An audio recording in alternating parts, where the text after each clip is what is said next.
Nëntori muaj i trashëgimisë kulturore e gjen ambasadën e Shqipërisë në Ottawa me një agjendë të ngjeshur aktivitetesh kulturore, akademike dhe diplomatike që do të shtrihet deri në fillim të dhjetorit.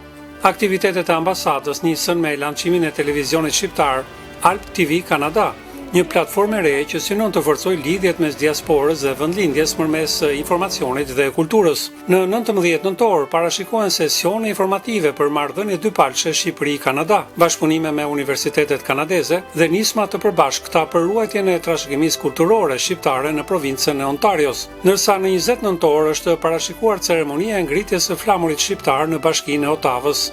Aktivitetet do të shoqërohen edhe me ekspozita fotografike dhe ngjarje akademike që vënë në pa kontributin e komunitetit shqiptar në Kanada. Në fund të muajit, atmosfera kombëtare do të kulmojë me një sër aktivitetesh për 28 nëntorin, ditën e pavarësisë. Përveç ceremonisë zyrtare të ngritjes së flamurit pranë Asamblesë Legjislative të Ontarios në Toronto, flamuri i Kuqezi do të ngrihet edhe në Ottawa, Niagara dhe qytete të tjera ku jeton komuniteti shqiptar. Agenda mbyllet në fillim të dhjetorit me evente kushtuar figurave të shquara të artit shqiptar, diskutime mes shoqatave të diasporës dhe lançimin e dhomës së biznesit shqiptaro-kanadez në Toronto, një nisëm që synon forcimin e lidhjeve ekonomike dhe kulturore mes të dyja vendeve.